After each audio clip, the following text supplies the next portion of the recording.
In the darkest corners of cyberspace they hide, lurking, watching, waiting for their chance to launch themselves upon innocent, unsuspecting souls. This dark collective bides their time, targeting only the most innocent and noble of entities. Women. That's right, I'm talking about the men's rights movement. But are they really as bad as many seem to believe? Let's find out.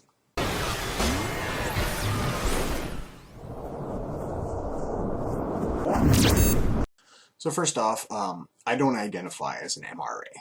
Do I support aspects of the movement? Absolutely, but I don't feel that it should take an activist group to do something that should rightfully be part of the public discussion over human rights, right alongside other issues of importance that are talked about in our cultural lexicon. First off, domestic violence. Now, numerous studies in multiple countries all over the world over the past few decades have shown definitively that up to 40% of domestic violence victims are male. Now, despite the fact that we know this in an academic context, it doesn't excuse the fact that almost 100% of government-funded programs all across the Western world is dedicated to helping female victims. Now, the few battered men shelters that are there are mostly run entirely out of pocket, and men are more often than not left to fend for themselves. Next up, the suicide rate. Now, I'm fully aware of the high rate of suicide among transgender people, which I will talk about in a future video, but the reality is that the transgender suicide issue gets a lot more attention in the public conversation over mental health. Men get some too, but it's often left by the wayside in favor of the transgender issue, despite the fact that suicides are 7.5 times more likely to occur in males than females. Interestingly, this number has risen significantly since the 1980s, showing a 30% increase in the UK since 1981. Men account for up to 85 to 90% of suicides in the Western world. Now, circumcision is a topic with a lot of proponents and adherents.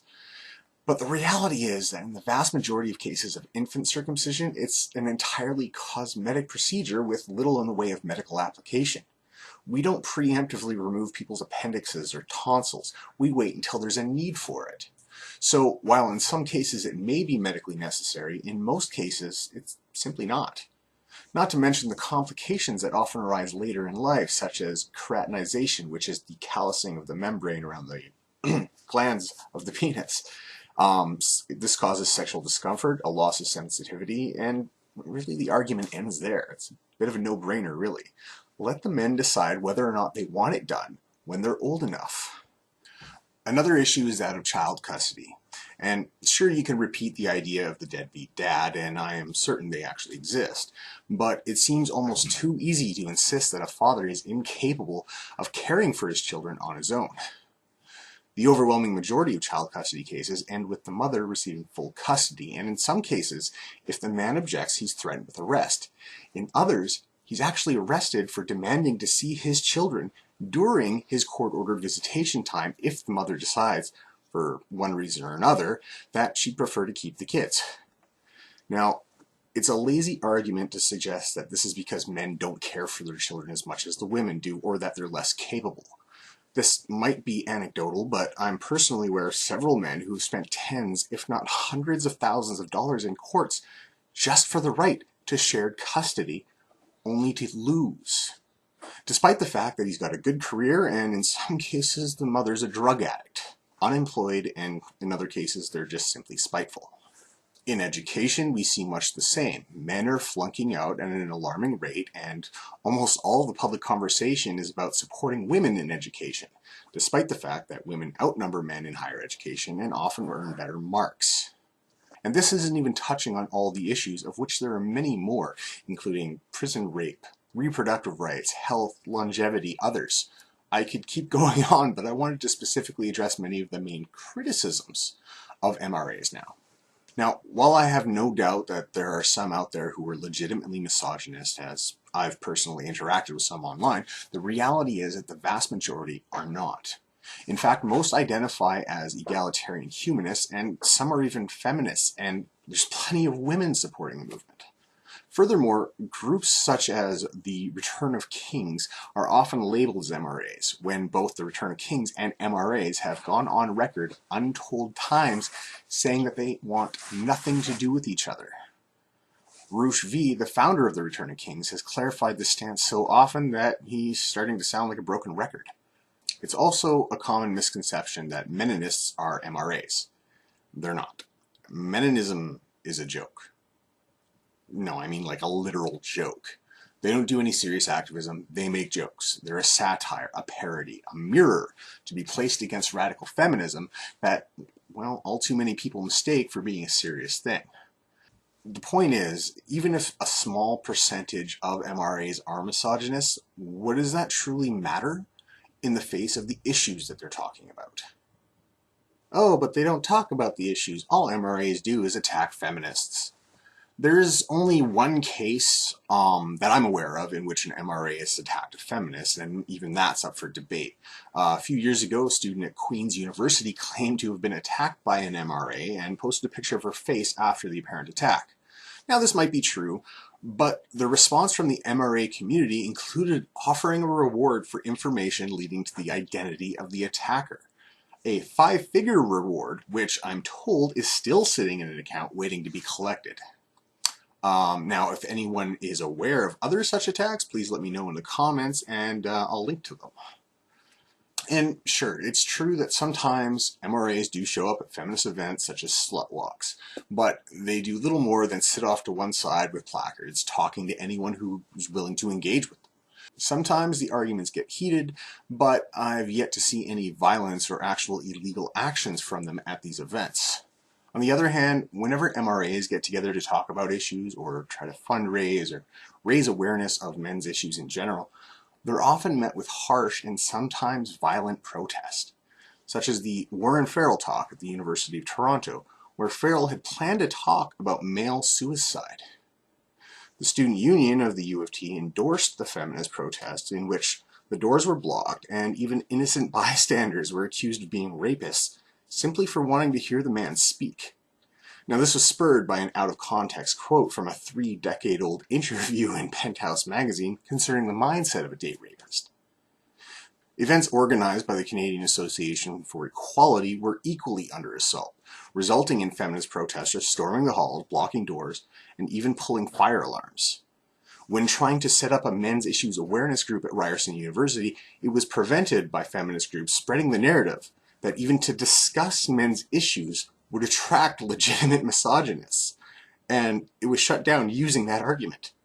The same thing happened at Simon Fraser University when they tried to set up a men's center. A support group for male victims of domestic violence was descended upon by a group of radical feminist protesters who crashed it, blowing horns and ringing bells, calling these men survivors of domestic violence, I might add, abusers, and misogynists. In 2014, the first international conference on issues for men and boys was victim to numerous threats, so much so that they had to hire off-duty police officers and move to a more secure venue. So yes, a lot of the MRA discussion is about feminism, but this isn't due to misogyny. I think most MRAs would be fine with feminists as allies, and in fact there are some feminists that are welcomed largely by the majority of the men's rights movement, such as Christina Hoff Sommers and Camille Paglia. But almost every time they try to get together to discuss men's issues, they're sabotaged in one way or another by, well, ravenous harpies who insist that men don't face issues and don't deserve a space in which to discuss them. So they take to the internet, frustrated and turned out, only to be faced by rudeness from feminists online. So is it really any wonder why they bitch about feminists who insist only they're allowed to talk about equality?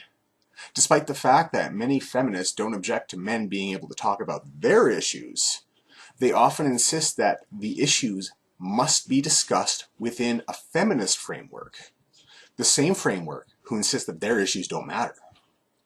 When was the last time intersectionality talked fairly and openly about any of the issues I've raised, and didn't insist that anyone discussing equality must be a feminist or else? Now, to all of you that are feminists who've made it this far, remember that you only see a particular side of feminism. And it's very easy to suggest, well, oh, well, those people, they aren't really feminists. But what authority do you have to say that? Because the feminists who are doing this say the same thing about you. And the misogyny that you've seen from the men's rights movement represent a very small, loud, and sometimes rightfully angry minority. So if you look past all the bitching about feminists to the actual issues that MRAs talk about, even if you disagree, you can do it without silencing, ridiculing, or shutting down the discussion.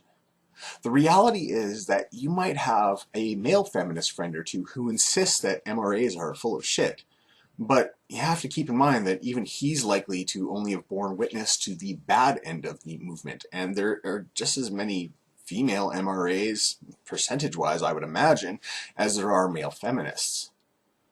Lastly, and I really want to stress this to everyone, being an asshole to someone who's trying to be reasonable, even if you disagree with them, only pushes observers over to their side.